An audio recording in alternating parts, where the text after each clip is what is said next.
Hi, I'm back again. uh,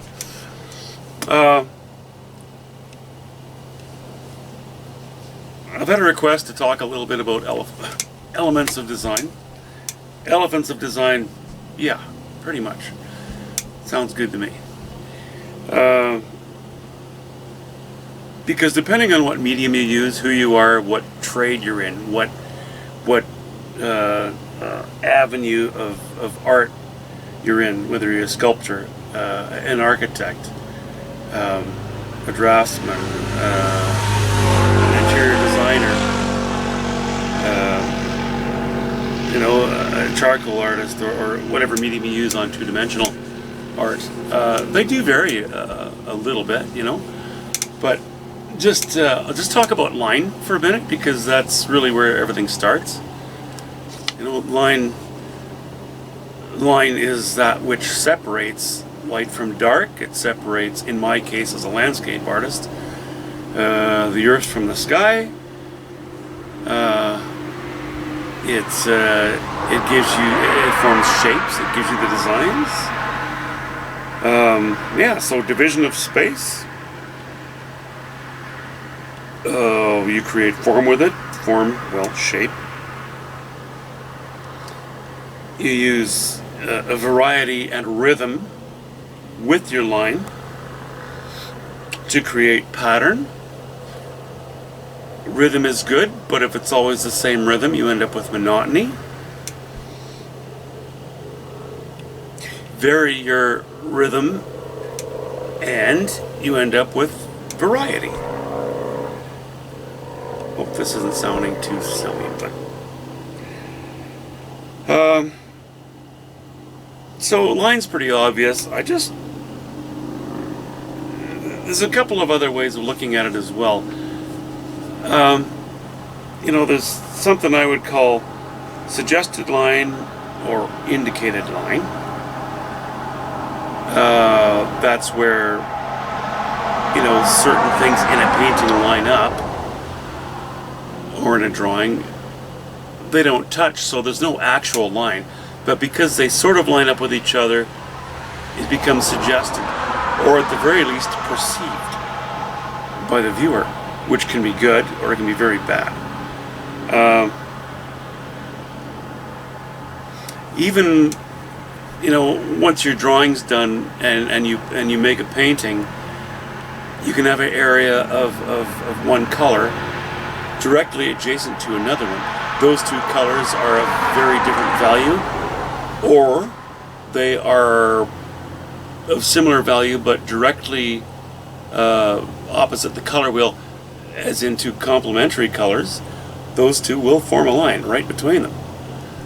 They're more subtle than the initial sort of black and white design, as it were, but it's still there. I've had it often.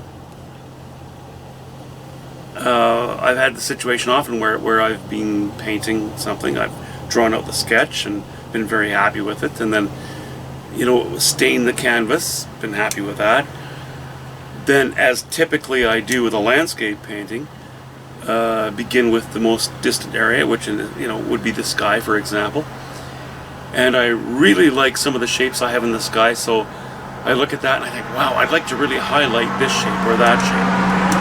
So I do that, and then making the mistake of not walking away from the painting for a while and giving my eyes a rest, I'll keep working my way down, and I'll keep highlighting certain areas, and then I'll eventually get away from it. I'll come back and I'll look at the painting and I'll go, wow, this cloud that I put the most intense shot of sunlight on, that most intense shot of sunlight is directly, it's not offset, it's directly in line with a void between two bushes on the shoreline.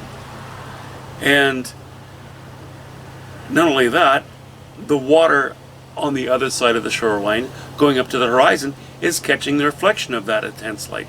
And then directly below that, I have a rock or a blade of grass or something that's catching the light as well. Too much. So, they need to be offset, they need to be staggered.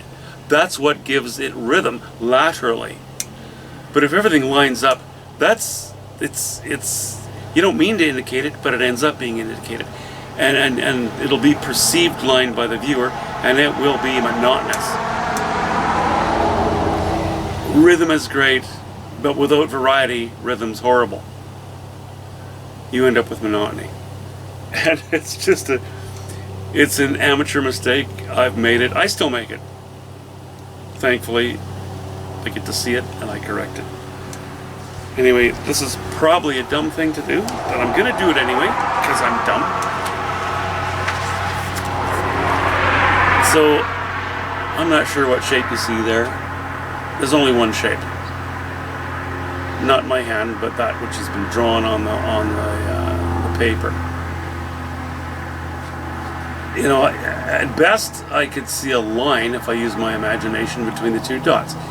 And we do tend to connect dots when we're viewing things. But I'd still say, no, there's no shape there. It's just a couple of dots, two circles. Well, that's not one shape, that's two.